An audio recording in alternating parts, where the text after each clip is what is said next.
Please. Do you have any advice for us as we study our scriptures by ourselves and personally? My advice would be find a pattern and a system for reading and marking and remembering that works for you. I would not try to impose on you the pattern that I use. What I do as I read and mark my scriptures, I've developed over many, many years. When I was young, I used to highlight an entire verse. And the longer I did that, the more I found it was less effective, because ultimately my scriptures just were all one color, because everything in there at some point impressed me and I found very important. Over time, I've learned to highlight and do less of that, so that only a word or a phrase in a verse that seems to be the center point is what I'll highlight and mark.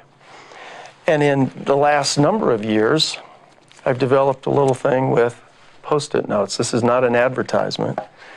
But what I do is there are little reminders that I like to put into my scriptures. And so you'll see that there are some words that are highlighted quite boldly. And knowing these verses, I can just see those words when I turn to them, and it reminds me of the context and the content of the entire verse. You'll see that I have arrows linking things on this page over to this page, and I have these little Post-it notes with other scriptures or thoughts that I want to be sure to remember. That's what works for me. That may not work for you.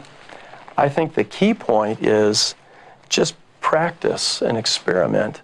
Find what works for you, so that your scriptures will be a repository of the things that you've learned, and you'll be able to go there to be able to recall them when you need them. Great question.